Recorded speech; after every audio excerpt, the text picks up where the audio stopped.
You are listening to the Information Security Innocent Podcast, episode 35, originally released on November 26, 2020. As always, I'm your host, Josh Amishav. Today we have Ed Bellis on the show. Ed is a pioneer in the risk-based vulnerability management space, as well as the co-founder and CTO of Canon Security. One of the common issues you see when pen testing is that when you retest a client, they have many, if not all, the same issues they had the previous time they were tested.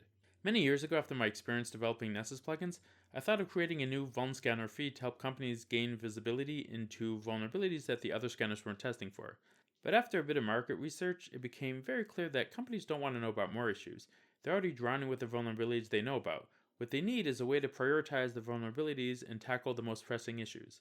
I invited Ed on the show to talk about how companies can go about doing this.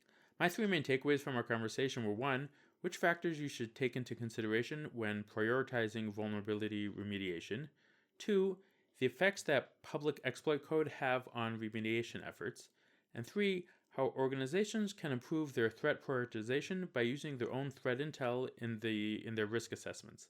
You'll enjoy those three things plus a bunch of other tips along the way.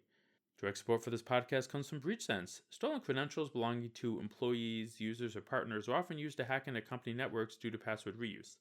Prevent account takeover attacks by integrating BreachSense into your existing security solutions. Head on over to breachsense.io/contact to start your free 7-day trial. And now here's my conversation with Ed. So, in comparison to like 10 or 20 years ago, there's been a huge increase in the number of CVEs. Are defenders winning the battle, or are we losing in terms of the open versus close rates of vulnerabilities? Yeah, so that's a great question. And I would say if we were looking at it as just open versus closed rates, defenders are absolutely losing. However, I think we've kind of established, certainly over the more recent years, that that's not a good way of measuring your vulnerability management program, right? We want to see people driving down risk. So, we've come up with, and we've done some joint research with the Scientia Institute. And I'll encourage people later to how to go about getting some of those research reports. But we looked at a lot of various performance metrics to see what makes a good vulnerability management program. And while that open versus close rate is one of those, right? So what we kind of refer to ultimately, there's capacity, velocity, and then coverage and efficiency. That gets to the capacity metric, right? Which is how many am I capable of closing, or how much security debt am I capable of removing over any given time frame, usually like a 30-day time frame. But really what you want to look at there is you want to feed risk into that equation, right? So I'm looking at high risk vulnerabilities, things that are actually going to matter to my vulnerability management program. And ultimately, what I want to do is be able to close out more of those high risk vulnerabilities than I am opening in a given time period. And that's where I see that we are actually winning, and things are getting a lot better, certainly over the last couple of years. So, in terms of capacity, what is the average number of vulnerabilities that companies are able to close? Like, out of, let's say, 100 vulnerabilities, how does that compare from a big company to a small company? Yeah. So if you look at it, and that's another really good question, because we did measure exactly that, right? And if you take risk out of the equation and you're just looking at overall all of the vulnerabilities, it was amazing to us, because what we could see is no matter how small or how large the company, we look at SMBs with who just had maybe a couple of hundred assets, all the way up to Fortune 10 companies that had millions of assets. And it was pretty consistent across the board that on average they are fixing about 1 in 10. So 90% of those in a 30-day time frame remained open. Wow. So, one of the things, like coming from a pen testing background, companies tend to, if it's not a higher or extreme risk, they tend to ignore it. Mhm. How do you guide them into taking other factors in consideration? Many times you can take, if you chain together a couple of low or medium risk issues, they can turn into high. So how do you guide that into, when you're taking a tool that says this is high risk, or it's red, and then therefore will be dealt with, as opposed to other ones that, when you take into context, really should be dealt with but are currently being ignored? Yeah, and you said it right in the question, right, which is context. Context matters a lot here. And it's not, you shouldn't be evaluating vulnerabilities in a bubble, whether it's in a chain or not. You can't just look at just the vulnerability, right? You have to be able to, in order to understand risk, you have to understand context, right? So I need to know about that vulnerability, about the likelihood of exploitation of that vulnerability, about the impact of exploitation of that vulnerability, but also what asset is vulnerable, right? How important is this asset? What business processes are associated with it? Is it exposed to the internet? Is it buried deep within my network? Are there upstream controls that would prevent something else from happening, right? So you got to look at the entire thing in its context. And there are some tools out there that will kind of piece all of that together. And then to your point, right, there's things like chaining of vulnerabilities where one or two or three of those individually vulnerabilities are maybe low or mediums, but put together could have a very high impact. Now you have to also when you're looking at things like that, is what is the likelihood of that chain of events occurring? Do I have upstream controls in place that would prevent that chain reaction, if you will?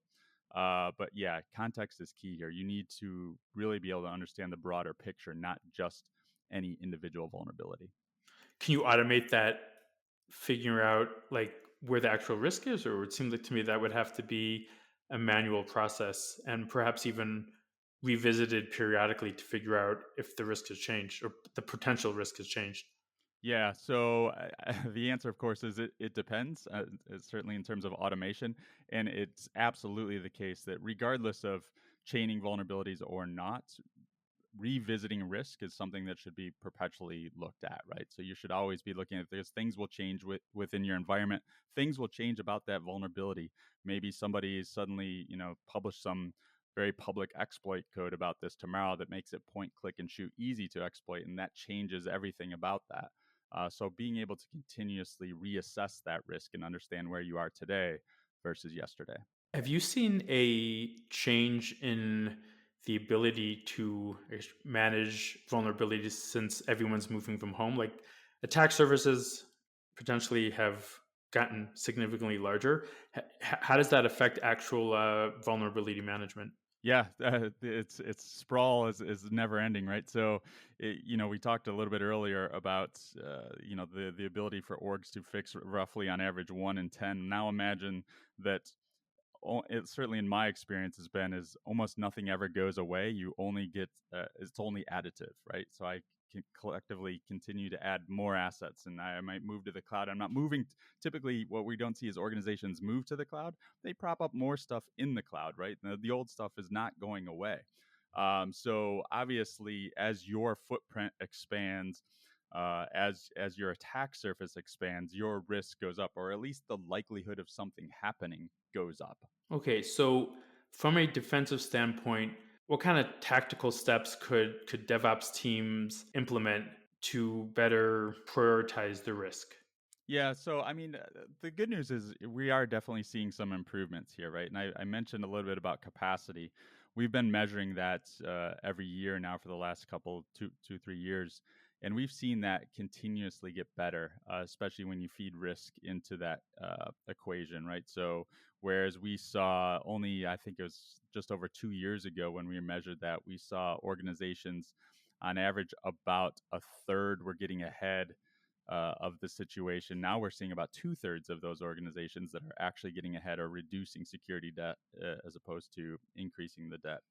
Now, there's a lot of different things that go into it. We also see a lot of, as things move to the cloud, we are seeing more positive results around things like remediation rates, right? And I think a lot has to do with it because we're not doing the old just pushing out patches and patching assets that are kind of static in nature, right? We're seeing a lot more use of containers and services and turning things down and turning in new things. So there's a lot of change. And as that change is your velocity increases in terms of your development cycles and your deployment cycles and things like that. Yes, it is more difficult, I think, for security to insert themselves in the traditional manner, right? Which is those gate checks and before you move on to the next deployment process.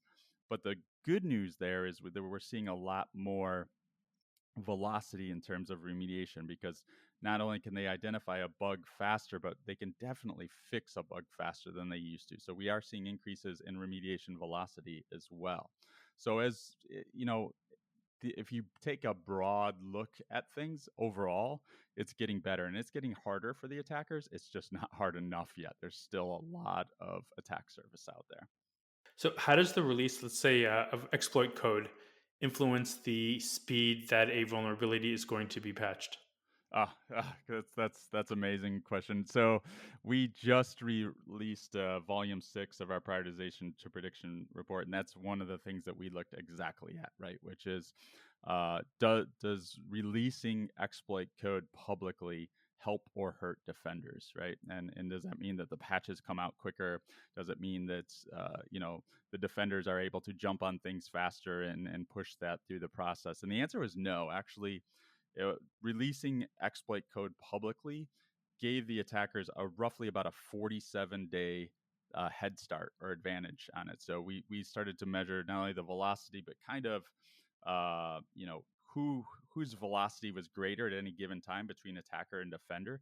And when you give a 47 head day start to any one side of that, we see that there's a really big ramp up at the beginning. So they end up with a very large head start in terms of velocity. So there's a lot more attacks going on before a patch is even available for them to actually push a patch out, let alone the process of once that patch is available to get it into their systems and get it pushed out and deployed into all of the areas that are vulnerable. So we've definitely seen that there's a lot more to look at there, because one of the questions that came up for us was, okay, but does this exploit code actually help them in other areas? Which it very well could, right? So if you think about IDS and IPS, right, and creating signatures there, if I have an exploit, I'm able to much easierly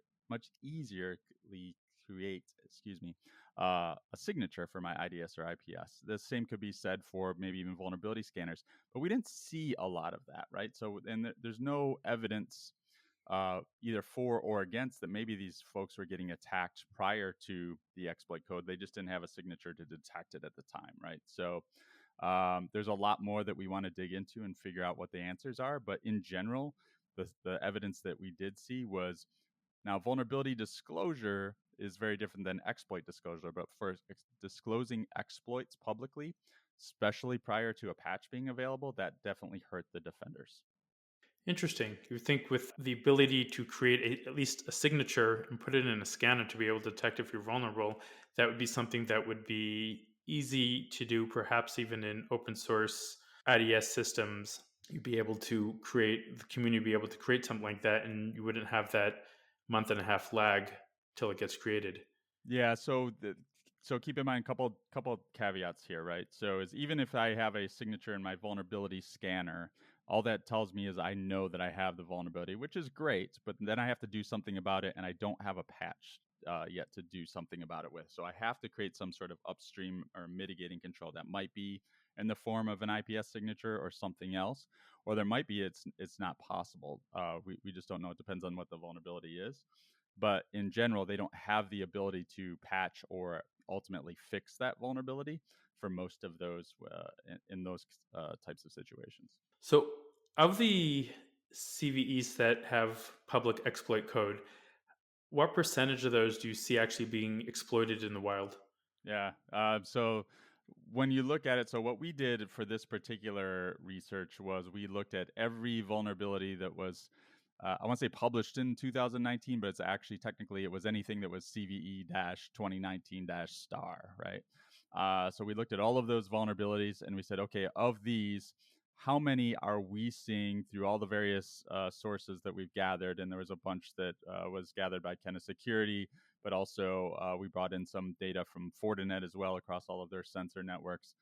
And of the, I think it was roughly 19, maybe it's 18,000 vulnerabilities that was published in 2019, 477 of them had some sort of evidence of exploitations in the wild. Now, you can argue that our sources are not 100% all encompassing, so maybe the number is somewhat higher than that. Maybe it's 500, maybe it's 600, maybe it's 700. We don't know, but we had 477 vulns out of the roughly 18,000 plus vulns that were released or published that year that were being exploited in the wild. And about half of the, or a little, I think it was a little less than half of those, we saw exploit code being published prior to a patch, and a little, and about half of those that were post patch. So, based on the amount of time that you saw the exploits being used in the wild, if you had two vulnerabilities, one that's really old and one that's recent,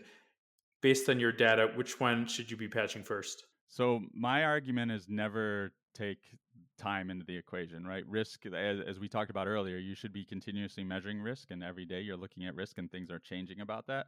So if a new vulnerability comes out today, that suddenly it's going to be super highly likely to be exploited. It has a really big impact on your environment. Go fix that one. Don't go and fix this other one because it's 30, 60, 90 days old if it poses less of a risk, right? Always be your goal should be to drive down risk, not measure any sort of time component about age of vulnerability.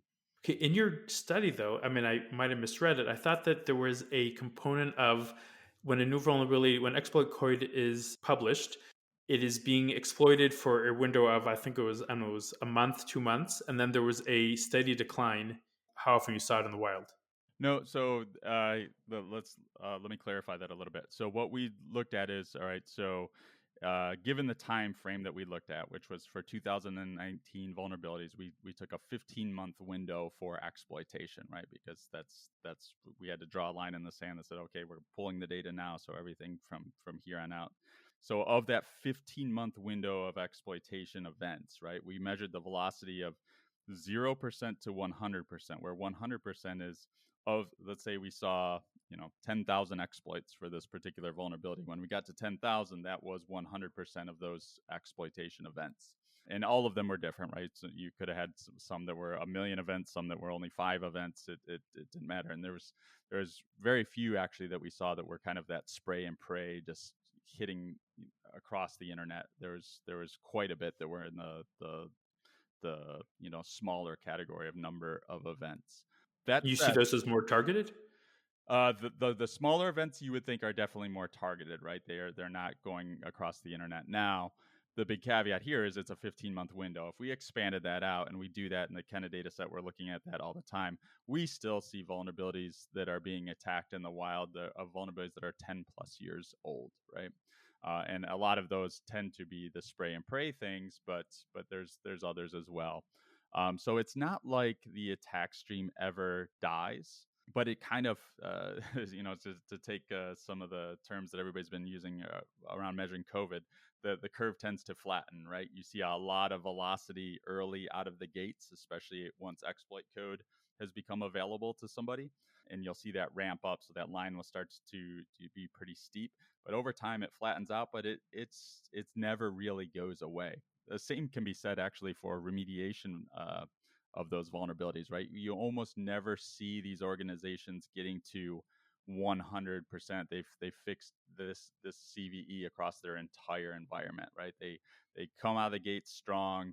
They'll fix a large portion of it. They'll get to their half life pretty quickly, but there's like this long tail of things, whether it's in the dark corners of their networks, or it's things that are much more difficult for them to patch, or it's stuff that they just never really get to. They never really quite get to that 100% mark in terms of patching either. Cool. Now, this may be a yes or no question, but do data breaches, do they affect prioritization at all, or would that be completely separate? Yeah, it's probably separate. I'll say that we don't have that data in the data set, right? So I couldn't look and say, oh, this particular company was breached, therefore we're going to see a higher rate of velocity. I suspect, gut instinct tells me that, and things that you often see in organizations is a big breach happens, and then a lot of funding comes in for the security team to go out and fix a lot of different things. But that's more gut instinct than it is the data that we had available to us. Okay, yeah, it'd be interesting to see if after the data breaches or somebody's doing, let's say, a password spray attack against an organization, do they then switch after that finishes? Do they switch to enumerating their assets and then trying to exploit other issues within the same network? Now, we do see what could be deemed as somewhat related is some of these high profile vulnerabilities that were related to breaches, like the Equifax thing and things like that. You start to, when those things make the news, you will see a very targeted approach across organizations to go and drive that vulnerability out of their environment. Now, what about like vulnerabilities that have, let's say, good PR, but like the vulnerabilities with all the hype that have the dedicated logo on the website? Do those get exploited more often than vulnerabilities or exploits that don't have the same hype? Yeah, that is research that I've been wanting to do for a long time, and we just haven't gotten around to doing that yet. We have the data. We certainly have the data of what vulnerabilities are have the logos in the marketing copy in the site and things like that. And then we obviously have data around exploitation events. So stay tuned. That may be some future research because I mean, I'd be curious. What do you think? Do you think in general that those do get exploited more, or they don't? My gut feeling is they don't. Yeah, that I would say on average that's my gut feeling as well. I would say they probably fit well into the average, right? There's some that are highly exploited and some that aren't exploited at all, much like all the rest of the vulns that don't have logos. Yeah, no, it'd just be cool to have some data to back that up. What about like standards like PCI? Do those actually help focus organizations, like help them prioritize what should be fixed, or is that such a low bar that they're kind of irrelevant? Yeah, I would say actually it's funny because in general I think of compliance as the low bar, the minimum thing that you need to be able to do. But I do remember when PCI first came out, right? When it was actually the two separate. I think Mastercard had SDP and Visa had the CISP, and they merged into the PCI. And I remember their early guidance around vulnerabilities was fix everything that is a CVSS 4 and above, which is effectively saying fix all your vulnerabilities, right? There is very few vulnerabilities that had a CVSS base score of less than 4. In fact, if you look at the distribution, the majority of them are 6 and above. So I would say if you were following PCI to the letter of the law back then, you were actually fixing nearly everything, which is quite unlikely actually. Now they've since come out with different approaches, and now they're much more about taking that risk based approach. So it's now it's more of a typical compliance setting where you're saying, hey, here's what I do, here's why I do it, and here's all of the things that tells you that I'm doing the right thing, versus this set in stone score. So it's a little bit harder to measure, but I would imagine that it's probably still skewed towards fixing most, if not all, of your vulnerabilities. And as we talked about earlier, most orgs are fixing about 1 in 10, so they're not meeting that anyway. So it won't matter. Yeah. Cool. All right. If an organization wanted to, they have a SIM, they have a lot of threat intel, and they want to feed that back into their risk assessment process, what would that look like? Yeah, that's a good question. So that's certainly an it depends answer for sure. But I would say, in general, there's a lot of different things that you can stuff into your sim, and we see all kinds of different use cases for it. But if you're extracting out, what I'm thinking is what I'm looking at extracting out is events, right? I want to see what sort of events are happening across my environments, and some of those will be attempts that are unsuccessful. But Adam Shostak wrote a blog post a long time ago about infosec near misses, right? Which is to say, you do a lot in terms of like aviation and different things where you document a lot of the learnings from a near miss. And I felt like in security, we never really did that, right? It says, oh, phew, let's move on to the next thing, right? And we're good about root cause analysis if something bad actually did happen, God forbid a breach or at least a large incident. But if it was a near miss, it's like it didn't happen at all. So being able to understand the telemetry across all of your environments to understand what is being attacked, what is successful, what is not successful, where are my controls at, would I be better off adding these two controls over here, do I have a control that's actually costing me money and time but not providing any sort of value in terms of risk, right? Or risk reduction, I should say.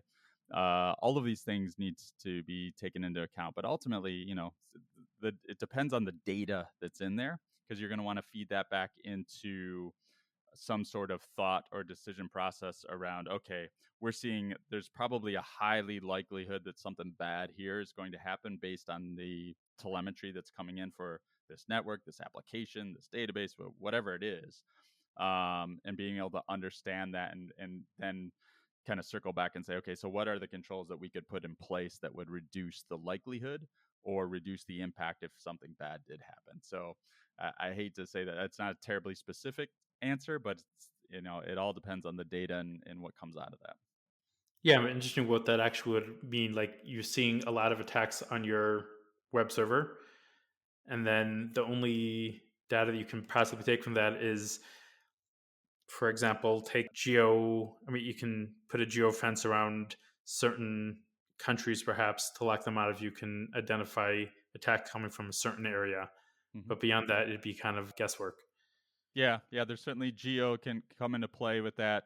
Obviously, you're going to want to do your own threat modeling, right? And what does it matter to me? What industry vertical am I in? How big am I? What big how who is going to target me matters, right? And even within a vertical, it can widely range, right? Whether I'm a Fortune 10 bank or I'm a small credit union, right? There's a huge difference in terms of both the attack surface, but who is actually targeting me as well. Yeah, good point. How did you get started in InfoSec? Uh, like most people by accident, I think. So I started off actually in kind of Unix systems administration land, and this was actually Unix, not Linux. This predated Linux. And then I slowly started to move into development. This was back in the early 90s at CSC, or the Computer Science Corporation. And I started to do a lot of actually debugging, and I think the term was technical analyst at the time. But you could think of me at the time. My job was to basically make sense of some very spaghetti written code and find the bug that the client identified, and then go out and fix it and patch that thing. And then ultimately, I moved on as the internet started to come into play. I went on over to Ford Motor Company at the time and had the opportunity to build out their worldwide web infrastructure group, which is part of that. We ended up building out this extranet to serve as kind of a link between all of Ford's suppliers and Ford, and then ultimately kind of spun that out into its own thing, where it was all of automotive suppliers connecting with the big three automotive, Ford, General Motors, and Chrysler at the time. And I was responsible for all of the authentication and authorization systems, building out SSO, building out role-based access control, and all of these other things. And that's when I first started to dabble in security. And then slowly kind of morphed my way into doing some more things like that at Bank of America. And then ultimately, my previous job before founding Kenna Security, I was the chief security officer over at Orbitz, the online travel agency, which I was there for about 6 years as well. And what brought you to start Kenna? Actually, what caused me to start Kenna is the pain points that we're trying to solve. When I was at Orbitz, we were just kind of buried in our own security data, and specifically vulnerability data. So we had network and host scanners, both internal and external. We had dynamic application scanners. We had static analysis tools. There really wasn't much in the way of SCA at the time back then. But we also had obviously pen testers, we had PCI assessors, PCI scanners. So we had tons of people and tools all dedicated to finding as many vulnerabilities as possible. They found plenty of them. Some of them were real, some of them were false positives, some of them were duplicates because we had so many different sources. And we had ultimately just a team of people that were dedicated to pouring through all of this data on a continuous basis, figuring out what's real, what's not, what's important, and deduping that down, and then getting the important stuff into the right people's hands to get fixed. We'd go through that whole process, come back, reassess, and the pile grew by 5%. And not because we weren't fixing things, but there's things are changing, new vulnerabilities are being introduced, etc. And it just kept happening over and over again. And I felt like we were kind of losing that war overall. So I started talking to my peers and saying, well, what are you guys doing to solve this? And found out that they were all pretty much doing the same things we were doing, which was either, big spreadsheets or massive databases and a team of people, and pouring through all of that. But we were lucky enough at the time that at Orbitz, we were only about 9 years old. we only had hundreds of thousands of vulnerabilities, where some of these orgs that I was talking to had tens of millions of vulnerabilities because they had a lot more sprawl, they had more legacy systems, and all of these other problems. So that ultimately led me to call up Jeff Hewer, who's our co-founder, and said, "Hey, we got to go out and build something to solve this. It's going to get bad as time progresses." And sure enough, that's kind of proven out. Cool. So now that you're 10 plus years into Kenna, what are some of the challenges you had when starting the company? And do you have any advice you can give to somebody who wants to start a security company now? Yeah, for sure. I would say more than anything, it's going to take more time and more resources than you think, without a doubt. Early on, I would say the first couple years was us kind of plugging away at this thing on the product side, trying to find product market fit, working with some friends and friendlies to get them to kind of try everything out and give us feedback. And there was a lot of that. But really, I would say in the early days, it was always just at best a nice to have, because it was mostly aggregation of all of this data, deduping of all of this data, and then putting some metrics and reporting on top of it. But we didn't yet have anything to give our customers that was really of any views that they didn't already have. It took more effort for them to do that, but they could have done it on their own with again a lot of team of people. It's when we really started to get into and started to consume a lot of the threat and exploit intelligence and the telemetry and things that are going on around the internet, that tells us a little bit more about the likelihood of any given event and these types of things. And we started to feed that into the platform, that we really started to get an uptake, in customers, and really starting to buy and expand the product out. There's a lot of different things that we've learned along the way, but early on, it's definitely, you got to get as quickly as possible to that product market fit, and the only way to do that is to get that into people's hands at any cost, right? If somebody's willing to try out your product, they're not going to give you any money, but they're going to give you feedback. That feedback is way more valuable than their dollars early on. Cool. Great advice. All right, you mentioned before the research that you did. Where can people find those reports? Oh, yeah, great. You can either find it on our website, which is kennasecurity.com, or we have a link off of our research site as well, kennaresearch.com. There's a link to all of the research in the upper right corner there, and those reports are called the prioritization to prediction report series. And where can people find you? I can be found on Twitter at ebellis, Ebellis, as well as you can find me at kennasecurity.com off the blog. Awesome. Thank you very much. All right. Well, thank you, Josh. Appreciate it. Well, that's it for today. If you have any feedback or questions, tweet at me at Jamus, Jamusc. And if you got value from this episode, then please share with a friend. See y'all next week.